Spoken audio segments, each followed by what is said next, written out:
wala na alam yun ni Lisa Marcos. Paano nag-corruption si Lisa Marcos? Hindi man totoo.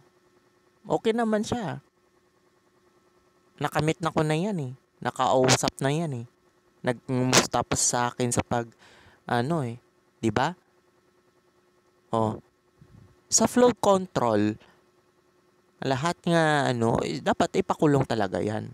Tama naman si Bongbong Marcos, ipakulong na lahat. Kasi natatakot mga DDS baka masali ang Duterte.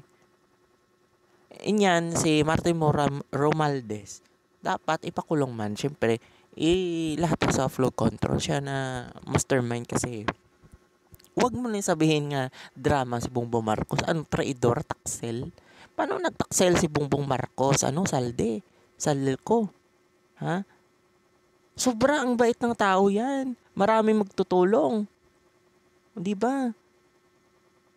Oo.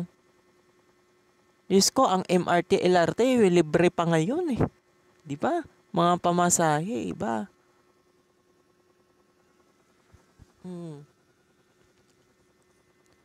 Ako, sa year 2000 2015, hindi ko na sana binuto si Duterte.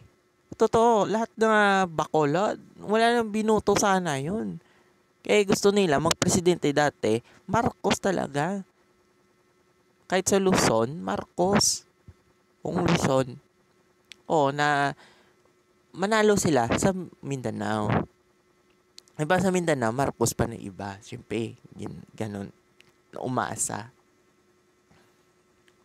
Paano nga si Marcos? Paano nag-corrupt? Diyos ko, universe money na mga Marcos. Sa buong bansa, dami na deposit. Iba hindi pa nakuha. Ano ba kayo? Nako, paano nag-corrupt? Hala, grabe kayo. Putang ina nyo. Saldi, anong sa isip mo yun? Para may saltek kayong utak mo. Ang kagago mo. Grabe ka. Ginautos ka ba sa mga DDS para Akala mo ma-election pa? Hindi pa naman ma-election. Mga 2028, hindi pa. Bayaran ng Bongbong Marcos para itigil ang eleksyon. Oo, sobra trilyon. Hindi pa paayos masyado ang Pilipinas kasi ayusin niya lahat to.